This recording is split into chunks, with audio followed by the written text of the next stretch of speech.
Hello everybody and all you duelists out there. So I'm Buzz Lightyear and I'm here with a duel video. So what am I using this time? I bet you're wondering. Well, what I'm using this time is basically a deck which is basically supposed to summon number 99. And to do that I was building gadgets, but I already filled the deck up with rank 4s and number 99. So you know, the Machina, I could have put in Machinas, but I decided to put in Yugiohs instead because they make rank 4s pretty nicely too. So, you know, you see I have the armor. I have a Phoenix chain and a wiretap as well to go with it. And what's weird is I expected him to use something which would bait out the Phoenix chain. I was waiting for that, but he ended up not doing that, so I don't know. But anyway, you see here he's using Mythic Dragon Rulers. He does some banishing of Debris Dragon and Redox, so that he could add the Tree Dragon. And he also had Tempest out. Oh, not Tempest, Tidal. Doi. And I thought that was actually a pretty cool play. Although it's probably been done a million times, but you know. And then he randomly goes for Dragon Carnation there. I don't know why he did it at that exact moment, but you know.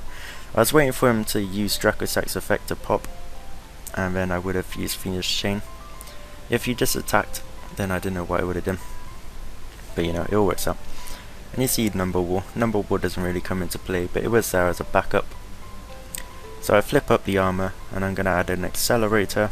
Accelerator is going to be a nice juicy little card to pick up because you can just place it from your field, from your hand to the field. So that's a pretty nice nifty effect, and yeah, that basically gives me a free Xyz play, and that's pretty much why Yugiohs are so good anyway. So what I'm gonna do, I was contemplating on whether I should like figure out a way to get 2 Xyz monsters on the board, and then attack, and then go for the rank up in the battle phase.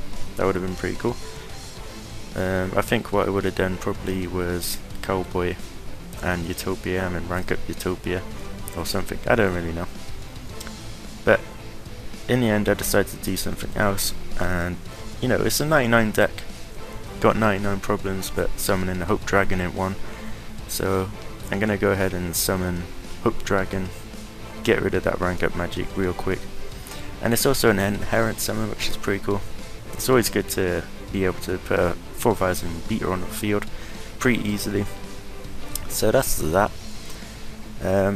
Although my friend compared it to Quasar so many times that I don't know, for some reason I thought its effect was detach one to negate a monster, spell or trap effect, which would be pretty broken if you ask me. Although it probably, well yeah, it is like very much easier to summon than Quasar.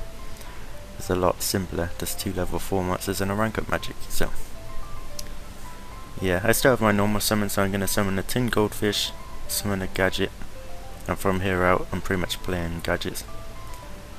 So I had the yellow Gadget. I was thinking of what Xyz monster I could make, but the smart thing would be to do with attack over the tokens, and then Hope Dragon can attack over Dracosack, which is pretty good. And he uses Deprison. I had to double check 99's effect, and this is where I realised that it doesn't actually negate anything I want. So I was like, no, but I still had the wiretap. And yeah, I wanted to know your guys' opinion. Is wiretap actually just making 7 tools obsolete? Because a lot of people are playing wiretap, whereas a lot of people didn't play 7 tools. So you know, they're 1000 cost. It's not that high, but it is a cost. Whereas wiretap, usually the games don't last too long for the recycle to really matter. If you think about it, you actually unfinning their deck thicking if you want, and yeah, so you're making your opponent's deck bigger, so they're less likely to draw combo pieces, you know. I mean, T-Prison is not too bad of a card to draw, but you know, it is still a slow card since you have to set it and wait until the next turn kind of thing, whereas by then I could have drawn an MST, you never know.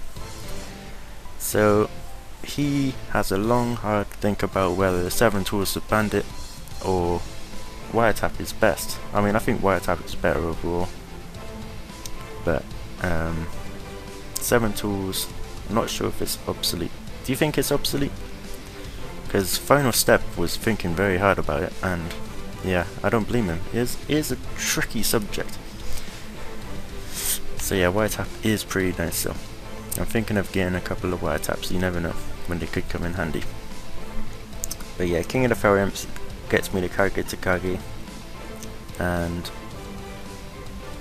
yeah, with Kage to Kage you now have rank 4 play ready for the next turn. Like Dark Hole is pretty much the only card which could get rid of me. I mean, Big Eye, Hope Dragon actually doesn't care about Big Eye, which is pretty cool. So he is going to go for that Red Druid. I think it's got a new name, Hot Red Dragon Archfiend. Such a weird way of saying it, but yeah. He uses the effect to blow up all my attack position monsters, which is pretty much as good as a Dark Hole. Better even, maybe. So I chained Phoenix Chain, and if he did have a Lance or an MST or something like that, then I could have chained the Number Wall to protect my Hope Dragon at least, and then he wouldn't be able to attack over it. And then he uses Bearer from a different dimension. And the funny thing about that card is I had it from a booster pack. I think it was like a super rare, and for the longest time I thought that thing, well, the coffin kind of thing, was actually just like a fancy hat, and I never really got why a hat was floating through space. So yeah, that was weird. And I used King of the Fire Imp to add another Kage to Kage, and of course the yellow gadget is gonna add the green gadget, so I now have an additional rank 4 play. That's what's so good about the Kage to Kage King of the Feral Imps engine. People, like, when King of the Feral Imps first came out, people were like, oh my god, people are running it just to add Kage to Kage. That's because it actually is a decent engine. It is good. The only problem is when you don't actually draw the Kage to Kage. I've been on YouTube since '09, so to give it up so easily would be a crime. So I'll take it back now. Thanks for your time.